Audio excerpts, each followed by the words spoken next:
ತಂದೆ ತಾಯಿಗಳ ಬಗ್ಗೆ ಪ್ರಾರಂಭ ಮಾಡಿಕೊಂಡು ಈ ಕಾರ್ಯಕ್ರಮವನ್ನು ಪ್ರಾರಂಭಿಸೋಣ. ಮೊದಲನೇದಾಗಿ, ತಂದೆ ತಾಯಿಗಳಿಬ್ಬರೂ ಸಮಾನರೇ.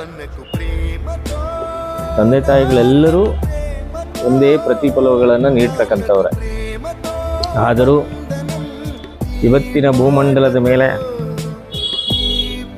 ತಾಯಿಗಿರ್ತಕ್ಕಂಥ ಸಂತೃಪ್ತಿಯಾದ ಗೌರವ ತಂದೆ ಹತ್ರ ಸ್ವಲ್ಪ ಕಡಿಮೆ ಇದೆ. ಏನೋ ನನಗೆ ತಿಳಿದಿರ್ತಕ್ಕಂಥ ಒಂದೆರಡು ಮಾತುಗಳನ್ನು ನಿಮಗೆ ತಿಳಿಸೋದಕ್ಕೆ ನಾನು ಇಷ್ಟಪಡ್ತೀನಿ. ತಾಯಿ 9 ತಿಂಗಳು ಹೊರತಾಳೆ, ತಂದೆ 25 ವರ್ಷಗಳ ಕಾಲ ಕಷ್ಟಗಳನ್ನು ನೋಡ್ತಾನೆ. ಇಬ್ಬರೂ ಸರಿಸಮಾನರೇ, ಆದರೂ ಯಾಕೋ ತಂದೆ ಹಿಂದೆ ಉಳಿತಾರೆ. ಮನೆಯಲ್ಲಿ ತಾಯಿ ಸಂಬಳವಿಲ್ಲದೆ ಕೆಲಸ ಮಾಡ್ತಾಳೆ. ತಂದೆ ತಾನು ದುಡಿದಿದ್ದ ಸಂಬಳವನ್ನೆಲ್ಲ ತಂದು ಮನೆಗೆ ಖರ್ಚು ಮಾಡ್ತಾನೆ. ಇಬ್ಬರ ಶ್ರಮನೂ ಒಂದೇನೆ, ಆದರೆ ತಂದೆ ಯಾಕೋ ಹಿಂದುಳಿತಾರೆ. ಮನೆಯಲ್ಲಿ ಬೇಕಾದನ್ನು ಅಡುಗೆ ಮಾಡಿ ಕೊಡ್ತಾಳೆ ತಾಯಿ, ಕೇಳಿದ್ದನ್ನೆಲ್ಲ ಕೊಡಿಸ್ತಾನೆ ತಂದೆ. ಇಬ್ಬರೂ ಸರಿಸಮಾನರೇ, ಆದರೂ ಯಾಕೋ ತಂದೆ ಹಿಂದುಳಿತಾರೆ.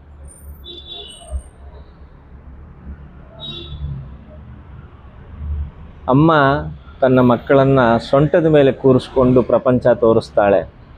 ತಂದೆ ಮಕ್ಕಳನ್ನು ಹೆಗಲ ಮೇಲೆ ಹೊತ್ಕೊಂಡು ಪ್ರಪಂಚ ತೋರಿಸ್ತಾರೆ. ಇಬ್ಬರೂ ಸರಿಸಮಾನರೇ, ಆದರೂ ಯಾಕೋ ತಂದೆ ಹಿಂದುಳಿತಾರೆ. ಗಾಯ ಆದಾಗ, ಪೆಟ್ಟಾದಾಗ ಯಾವಾಗಲೂ ಅಮ್ಮ ಅಂತಲೇ ಹೇಳ್ತೀವಿ. ಆದರೆ ಯಾವುದಾನ ತೊಂದರೆ ಬಂದಾಗ ಮಾತ್ರ ಅಪ್ಪ ಅಂತ ಹೇಳ್ತೀವಿ. ಅದಕ್ಕೇನಾದರೂ ಬೇಸರ ಪಡ್ತಾರ ತಂದೆ? ಅಮ್ಮನಿಗೆ ಬಂಗಾರದ ಒಡವೆಗಳನ್ನಿರುತ್ತೆ, ಅಪ್ಪನಿಗೆ ಬಂಗಾರದ ಅಂಚಿನ ಪಂಚೆ ಮಾತ್ರ ಇರುತ್ತೆ. ಕುಟುಂಬದ ಎಲ್ಲರಿಗೂ ಬೆನ್ನು ತಟ್ತಾರೆ, ದಾರಿ ದೀಪವಾಗ್ತಾರೆ ಅಪ್ಪ. ನಮ್ಮ ಜೀವನದಲ್ಲಿ ತಲೆ ಎತ್ತಿ ಬದುಕುವಂತೆ ಮಾಡ್ತಾರೆ ಅಪ್ಪ. ಅಪ್ಪ ನನಗೇನು ಮಾಡಿದ್ರಿ ಅಂತ ಕೇಳೋರೆ ಮಕ್ಕಳು. ಆದರೂ ಅಪ್ಪ ಯಾವತ್ತಾದರೂ ಬೇಜಾರು ಪಟ್ಕೊಂಡ್ರ? ಇದೇ ತಂದೆ ತಾಯಿಗಳ ಪೂರ್ಣ ವಿವರ.